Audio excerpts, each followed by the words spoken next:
Assalamualaikum Bu Heni. Waalaikumsalam warahmatullahi wabarakatuh. Apa kabarnya Bu Heni? Alhamdulillah baik Pak Dedi. Gimana kabarnya juga Pak Dedi? Alhamdulillah sehat juga. Syukur. Ya, terima kasih Bu sudah meluangkan waktunya untuk berdiskusi dalam observasi pembelajaran.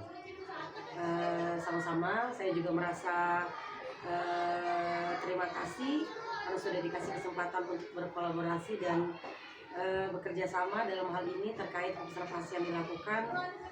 Semoga nanti kedepannya bisa berjalan dengan baik. Amin amin. Selanjutnya materi apa yang Ibu akan sampaikan dalam observasi nanti?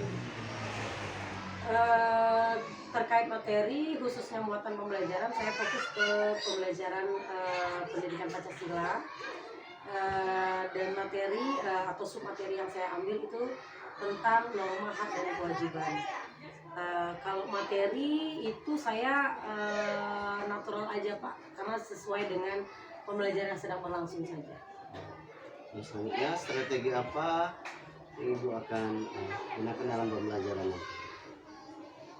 Kalau berbicara tentang strategi, metode, dan model pembelajaran, itu setiap kebutuhan belajar mengajar itu pasti disesuaikan dengan materi yang dilakukan di dalam kelas. Jadi khususnya pada submateri ini terkait pembelajaran tentang norma hak dan kewajiban ini, nanti saya akan menggunakan model problem based learning. Kemudian metode yang biasa saya gunakan seperti pada pembelajaran materi sebelumnya, saya menggunakan ceramah untuk menyampaikan materi. Kemudian nanti saya juga menyiapkan LKBD, berarti di sana nanti ada tanya jawab dan diskusi juga. Selanjutnya ada hal yang khusus Ibu sampaikan terkait pembelajaran nanti. Hal khusus terkait pembelajaran, jadi setiap pembelajaran saya fokuskan untuk menyampaikan tujuan pembelajaran, karena pada saat kegiatan pembelajaran setiap hari yang dilakukan di dalam kelas, harapan setiap guru adalah ketika tujuan pembelajaran itu bisa tercapai. Jadi sebelum melakukan kegiatan pembelajaran sudah pasti saya menyampaikan tujuan pembelajaran yang akan dicapai oleh peserta didik saya. Dengan begitu mereka lebih memahami apa yang mereka dapatkan setelah mereka belajar nanti. Dengan penyampaian tujuan pembelajaran, saya rasa anak lebih bisa dan lebih bersemangat. Artinya tujuan pembelajaran yang ingin dia capai tahu, sehingga fokus mereka pada kegiatan yang berlangsung itu lebih maksimal. Baik, terima kasih Bu. Semoga observasinya nanti atau pembelajaran nanti dapat berjalan dengan lancar. Iya, harapan saya juga seperti itu, dan semoga nanti di kegiatan observasi saya juga tidak menutup kemungkinan kalau apa yang sudah saya lakukan di kelas itu baik. Jadi saya berharap nanti ketika ada pembaharuan, ada perbaikan, ada hal-hal yang saya rasa saya butuh bantuan, masukan dan lain-lain, saya harap Bapak bisa membantu saya, dan dengan begitu saya mendapatkan pengalaman dan pelajaran baru di kegiatan selanjutnya. Nanti kita observasi. Baik, makasih Pak. Sama-sama.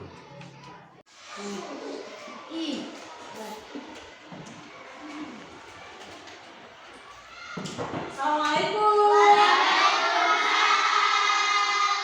Alhamdulillah ketemu lagi dengan Ibu hari ini. Gimana kabarnya anak-anak? Baik. Sudah berdoa belum ya? Nanti kita berdoa dulu. Ayo Wahyu, pimpin doanya.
kegiatan yang akan kita laksanakan termasuk kegiatan diskusi. Harapan Ibu semoga setelah kegiatan ini, pembelajaran ini berlangsung, Ibu harapkan dapat memahami apa pengertian hak dan kewajiban.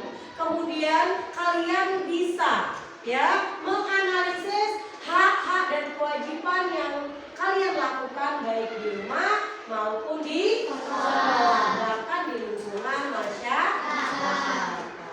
Yuk, sebelum kita melaksanakan materi hari ini, sebelum Ibu jelaskan apa yang kamu tahu tentang hak. Hak itu apa sih? Hak. Fizi? Hak yang kita dapatkan ada yang lain? Sesuatu yang harus. Kalau yang harus berarti yang wajib ya. Yang wajib kita dapatkan ada lagi? Ya, yang harus, yang wajib ada lagi. Hak adalah apa? Oke, bagus. Sudah betul, tapi Ibu sempurnakan. Hak adalah sesuatu yang kita dapatkan ketika sudah melaksanakan sebuah kewajiban tertentu. Jadi kewajibannya apa dulu? Hak yang kita dapatkan tergantung kewajiban yang kita laksanakan. Hak kita di rumah sebagai anak beda dengan hak kita sebagai siswa di sekolah. Ketika kita melaksanakan sebuah hak kita, ketika kita ingin mendapatkan hak kita di rumah. Hak di rumah contohnya apa? Yang didapatkan di rumah apa contohnya? Kasih sayang, uang jajan, apa lagi? Makanan, tempat tinggal. Ya, itu adalah hak-hak kita sebagai anak, ya, sebagai anggota keluarga. Nah, kalau hak kita sebagai pelajar di sekolah apa? Belajar itu hak atau kewajiban? Ayo, jangan balik. Hak kita apa? Mendapatkan ilmu, mendapatkan nilai, apa lagi? Mendapatkan teman yang baik, mendapatkan lingkungan yang baik, ya, udara yang baik. Ya, bayangkan kalau kamu belajar, tapi di sebelah kamu, kiri kanan kamu, lingkungan kamu bawa sampah. Enak tidak? Nyaman tidak belajarnya? Ya. Makanya itu sebelum kita mendapatkan hak kita juga harus melaksanakan kewajiban. Sebelum kamu mendapatkan nilai, kamu harus mengerjakan tugas. Sebelum kamu mendapatkan ruang kelas yang bersih, kamu harus melakukan kewajiban apa? Berarti tahu ya, antara hak dan kewajiban itu saling berhubungan dan tidak bisa dipisahkan satu sama lain. Oke, ya, itu hak kalian di rumah dan di sekolah. Sekarang anak-anak, nah kamu ini kan anak-anak nih, iya. Anak-anak punya hak tidak sih? Punya kewajiban tidak sih di lingkungan masyarakat? Siapapun itu, mau anak kecil, orang dewasa, ABG, ya, bahkan ODGJ, nah, orang gila sekalipun, ya, itu ada hak dan kewajibannya. Bahkan hak itu sudah ada ditetapkan di dalam undang-undang. Hak mendapatkan pendidikan, ya, orang miskin dan orang telantar itu ditanggung dan dibiayai oleh negara. Nah, ini untuk pembelajaran selanjutnya, nanti kamu cari undang-undang yang menyebutkan bahwa hak-hak kita sebagai warga negara itu apa saja. Nah, ya. Nah, setelah kalian paham apa hak dan kewajiban, perhatikan di sana, ya. Nah, ada teks tentang memahami hak dan kewajiban. Ya. Ada gambar di sana. Ada gambar yang satu. Gambar apa itu? Mewawancarai. Oke. Mewawancarai narasumber. Yang pertama mewawancarai siapa ini, Nak? Orang kesehatan ya? Baju dokter. Yang satu ayah. Yang satu polisi. Yang satu ini sama kayak itu. Ya, jadi tugasnya, ya, bolehnya di rumah kalian mewawancarai, ya, boleh orang-orang di lingkungan masyarakat. Tapi kalau di sini di buku ini dijelaskan silakan wawancarai orang tua kalian. Artinya orang tua kalian di rumah itu kan memiliki profesi yang berbeda. Ada pedagang, ada tukang ojek, ada juga yang guru, ada juga yang pekerja kantoran, iya kan? Nah, kalian disuruh mewawancarai orang tua kalian terkait tentang hak dan kewajibannya sebagai anggota keluarga. Ya, tidak hanya itu, kalian juga nanti boleh bertanya hak kalian sebagai anak. Mama, ayah, bunda, misalkan. Selain uang jajan, makan, pakaian, hak aku ini apa? Boleh nggak aku minta jalan-jalan kayak di akhir semester? Ya boleh-boleh saja, sah-sah saja kalau kamu minta reward jalan-jalan atau mama. Boleh, tapi ada kewajiban yang harus kalian laksanakan. Apa misalkan? Kalau ranking masuk 5 besar, kita jalan-jalan. Artinya apa? Setiap yang dilakukan itu butuh kerja keras. Untuk kalian mendapatkan hak pun, ya, kalian juga harus melakukan kewajiban. Baiknya sudah paham hak kewajiban itu apa? Jadi kalian tidak akan mendapatkan hak kalian dengan baik ketika kalian tidak melaksanakan kewajiban kalian dengan benar. Iya atau tidak? Iya. Ketika kalian tidak belajar dengan benar, apakah nilai kalian baik? Tidak. Artinya, kalau kamu ingin mendapatkan hakmu dengan baik, maka lakukanlah kewajiban kalian dengan baik juga. Gitu ya. Paham ya? Oke. Jadi, kalau sudah paham, Ibu kasih LKPD ya. Ini Ibu sudah bagikan 4 kelompok. Kelompok 1, 2, 3, 4. Jadi ada LKPD. LKPD ini kalian kerjakan, kalian diskusikan. Kemudian nanti setelah selesai berdiskusi, masing-masing dari setiap kelompok mewakilkan satu kelompoknya untuk presentasi di depan kelas terkait diskusi yang sudah kalian kerjakan. Ada pertanyaan? Iya. Nanti kalau ada pertanyaan terkait pertanyaan yang ada di LKPD, boleh bertanya ke Ibu. Ya, silakan kursinya dihadapkan buat per kelompoknya. Ini kelompok 1, kelompok 2, kelompok 3, kelompok 3. Oke. Waktunya 1 menit lagi. Oh sudah. Oke, sudah ya? Sudah selesai ya? Oke. Sudah semua kan? Oke. Nah, sekarang Ibu acak ya, random saja. Ibu pilih semuanya maju per orang dalam satu kelompok. Pastikan kamu sudah memilih 1 orang temanmu yang akan maju mempresentasikan hasil diskusimu. Kemudian nanti kelompok lain menanggapi. Ya, Ibu acak di kelompok 1, 2, 3, 4. Ibu minta dari kelompok 3 pertama siapa yang maju? Oh boleh, silakan. Yang lain mendengarkan.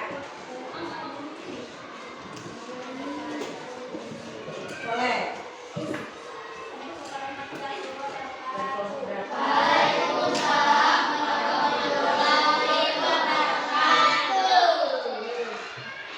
Iya. Boleh.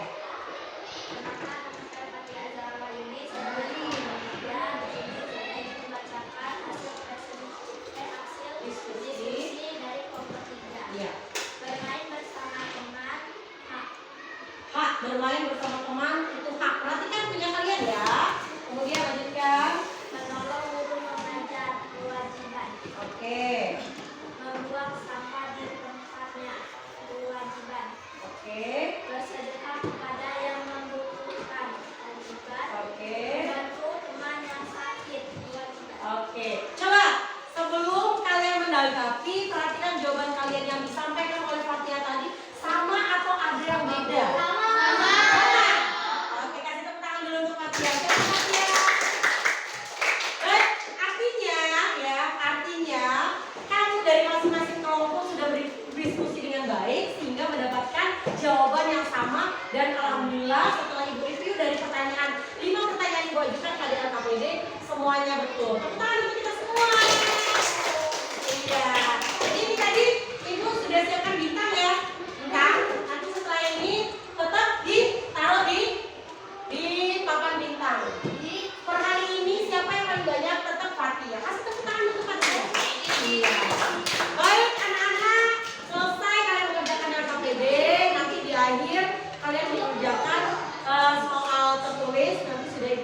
bacakan, nanti diidentikan saja paling ada 2 atau 3 soal yang berhubungan dengan hak dan kewajiban. Ya, karena waktunya sudah hampir habis, jadi Ibu tutup saja harapan Ibu ya. Semoga apa yang kalian pelajari hari ini bisa kalian kembangkan dan kalian terapkan, baik itu di rumah, di sekolah, ataupun di kehidupan masyarakat. Sebelum Ibu menutup pembelajaran hari ini, ada pertanyaan atau tidak? Ada pertanyaan atau tidak? Oke. Jadi biar semangat, ayo kita nyanyi. Masih apa? Lagu-lagu Norma? Iya. Biar refresh. Yuk, 1, 2, 3.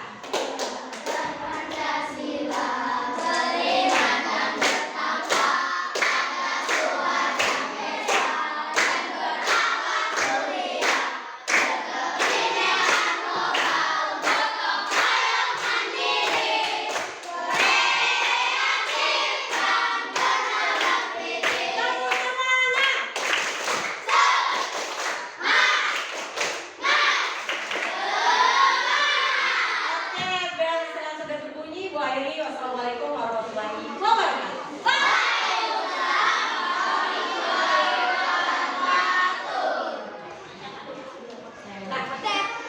Warahmatullahi wabarakatuh. Waalaikumsalam warahmatullahi wabarakatuh. Apa kabarnya Bu Heni? Alhamdulillah baik. Pak Dede, apa kabar? Alhamdulillah baik juga. Bagaimana perasaan Ibu setelah melaksanakan kegiatan observasi pembelajaran di kelas Ibu kemarin? Kalau ditanya tentang perasaan, yang pertama lega. Yang kedua, saya merasa senang karena dilibatkan dalam kegiatan observasi ini khususnya kelas saya. Jadi merasa bahagia, bangga, dan lega sudah melaksanakan kegiatan. Bisa Ibu tolong sampaikan kembali area pengembangan yang kemarin yang ingin saya amati serta strategi pembelajaran yang Ibu laksanakan. Oke, jadi kegiatan pembelajaran yang berlangsung dari saat observasi kemarin itu fokus saya pada kegiatan pembelajaran di muatan pembelajaran pendidikan Pancasila. Jadi dari kegiatan pendahuluan sampai kegiatan penutup itu sudah berjalan dengan saya ya, menurut saya itu sudah sesuai dengan sintak-sintak yang saya buat pada modul pembelajaran yang saya buat, mulai dari pendahuluan, isi dari kegiatan inti serta penutup. Terkait strategi pembelajaran sesuai dengan strategi, metode, dan model yang saya ambil. Yang pertama model problem learning, karena kemarin ada kegiatan diskusi kelompok. Di kegiatan model ini juga sesuai dengan sintaks, ya beberapa sintak, yaitu ada 6 sintak, 5 sintak maksud saya, mulai dari pengorganisasi, mulai dari orientasi masalah, kemudian pengorganisasian kelompok sampai di hasil evaluasi presentasi anak. Itu jadi menurut saya strategi tanya jawabnya juga sudah berlangsung dengan baik, diskusi kelompoknya juga sudah terlaksana dengan baik. Menurut saya sudah cukup maksimal. Tinggal bagaimana penilaian Bapak terhadap kegiatan pembelajaran yang berlangsung di dalam kelas. Ya. Itu saja. Betul ya. Jadi menurut hasil pengamatan saya dari pendahuluan tadi, Ibu sudah memuat tujuan pembelajaran ya. Iya. Terus ada kemampuan siswa, awal kemampuan siswa, terus mengaitkan dengan materi sebelumnya. Nah, dari segi isi tadi kemarin Ibu sudah buat penjelasannya, terus sudah membuat tugas project, tugas LKPD. Nah, akan lebih baiknya jika ditambah dengan media fokus dan laptop ya Bu ya. Terus penutupnya sudah ada kesimpulan, terus refleksi dan menanyakan perasaan ya. Mungkin untuk kesimpulan Ibu tanyakan terlebih dahulu kepada anak, kemudian Ibu baru menyimpulkan ya. Itu saja Bu. Selanjutnya Bu, menurut Ibu bagaimana hasil dari upaya pengembangan kompetensi yang Ibu inginkan tadi? Oke, baik, menjawab penjelasan atas kurangnya media dulu ya Pak ya. Jadi menurut saya sebagai guru kita menggunakan media itu harus tepat sasaran pertama. Kedua, muatan pembelajaran yang saya lakukan dengan subtema hak dan kewajiban, saya rasa untuk menggunakan media konkret kurang pas. Mungkin betul yang disampaikan Pak Dedi tadi, mungkin saya sedikit kurang menggunakan media proyektor dan infokus. Hanya saja karena materi subtema hak dan kewajiban ini sudah dilakukan di pertemuan sebelumnya, jadi saya menggali ulang materi ini sesuai dengan medianya itu berupa lagu gitu, lagu yang sudah saya terapkan di pembelajaran sebelumnya. Jadi menurut saya kecuali, jadi intinya kesimpulannya tidak semua pembelajaran, tidak semua submateri itu bisa digunakan media yang konkret misalkan atau menggunakan infokus. Malah di sini kalau menurut saya secara inovasi akan terlihat bagus ketika seorang guru membuat medianya sendiri. Contohnya saya dengan mengenalkan atau membuat sebuah lagu ciptaan saya sendiri dengan nada yang familiar gitu. Jadi mungkin kekurangannya di situ Pak. Hanya saja pada saat praobservasi kemarin tidak saya tampilkan lagi di menggunakan infokus gitu.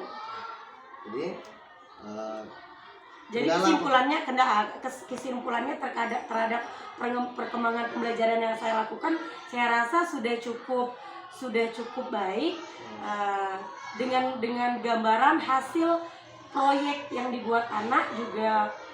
Setiap kelompoknya juga mendapatkan hasil yang luar biasa. Jadi saya rasa hasil pengembangan yang saya buat pada saat kegiatan subtema yang kedua ini mengaitkan dengan pembelajaran sebelumnya, saya rasa sudah cukup maksimal dan hasilnya cukup baik Pak. Kira-kira menurut Ibu mengapa hal tersebut bisa terjadi? Itu tadi. Yang pertama fokus ke pendahuluan ya Pak. Di sana tadi sudah dijelaskan memang bahwa tujuan pembelajaran itu penting. Ketika saya menyampaikan tujuan pembelajaran, jadi anak tahu apa yang dihasilkan pada saat kegiatan nanti berlangsung. Nah, kedua, pertanyaan pemantik dan persepsi yang saya lakukan di kegiatan pendahuluan itu membuat anak mengingat kembali kegiatan yang sudah berlangsung di minggu sebelumnya. Jadi menurut saya itu salah satu alasan keberhasilan kegiatan pembelajaran yang saya lakukan kemarin. Kira-kira Bu, rencana ke depannya Bu, apa tindak lanjutnya yang akan Ibu lakukan atau mungkin Ibu kembangkan lebih baik lagi? Oke, terkait pengembangan untuk pembelajaran ke depan, melihat beberapa kekurangan di pembelajaran lain sebelumnya yang saya lakukan di praobservasi terkait dengan media, kemudian waktu, kemudian kesiapan. Artinya di kemudian hari saya akan lebih mempersiapkan diri untuk mempersiapkan segala sesuatunya, baik itu mulai dari strategi pembelajarannya, medianya, kemudian alat-alat yang saya siapkan pada saat kegiatan pembelajaran. Terlebih lagi saya menjadi terpanggil untuk memotivasi diri saya membuat sebuah inovasi pembelajaran yang menarik. Misalkan tanpa media pun anak bisa gitu. Dengan cara apa? Dengan cara kegiatan permainan mungkin, dengan kegiatan cerdas cermat, dengan kegiatan cepat tepat ranking juara 1 misalkan, kan itu adalah trik dan tips yang akan saya lakukan walaupun tidak ada media. Dengan kegiatan-kegiatan kolaborasi antara saya dan siswa itu akan meningkatkan keinginan siswa dan meningkatkan motivasi siswa untuk melaksanakan pembelajaran pada saat kegiatan belajar mengajar berlangsung. Kira-kira kapan akan melaksanakan rencananya? Secepatnya, karena ini kegiatan ini kan sudah berlangsung dan saya sudah dapat revisian dari Pak Dedi. Semoga di pembelajaran selanjutnya akan segera saya terapkan Pak. Baik Bu, untuk selanjutnya saya berikan waktu pada Ibu untuk memberikan umpan balik positif terkait proses pasca observasi tadi yang sudah kita lakukan. Jadi saya merasa senang Pak, karena dengan kegiatan praobservasi ini saya merasa ada feedback untuk saya, karena ketika saya belajar, mengajar, melakukan kegiatan belajar di dalam kelas, saya merasa saya sudah melakukan yang terbaik. Tapi ketika ada kegiatan praobservasi dengan penilaian seperti ini, saya merasa apa yang sudah saya lakukan maksimal ternyata masih ada kekurangan. Jadi dengan kegiatan observasi ini saya merasa bahwa ini adalah kegiatan yang sangat positif, sehingga setiap guru di dalam kelas itu selalu ada pembaruan, baik itu pencerahan melalui kegiatan pembelajarannya, kemudian pengembangan media yang dibuatnya, kemudian hasil dari kegiatan pembelajaran itu bisa terlihat. Kalau kita yang menilai kegiatan kita sendiri, menilai tentang kegiatan belajar anak, itu artinya kita tidak melihat celah di diri kita. Tapi dengan kegiatan observasi ini, saya merasa ini adalah refleksi untuk diri saya sendiri secara pribadi. Dan saya berharap kegiatan ini tidak hanya dilakukan hanya sekali dua kali saja. Saya berharap kegiatan ini bisa diterapkan dalam jangka berkelanjutan dan bisa dirasakan oleh semua guru yang ada di sekolah ini. Gitu. Terima kasih Bu sudah meluangkan waktunya untuk mendukung pelaksanaan kegiatan ini. Iya, saya juga mengucapkan terima kasih sekali lagi untuk Pak Dedi. Semoga saya masih bisa dikasih kesempatan untuk terus berkolaborasi dan bisa bekerja sama dalam kegiatan-kegiatan selanjutnya. Terima kasih. Assalamualaikum warahmatullahi wabarakatuh. Waalaikumsalam warahmatullahi wabarakatuh.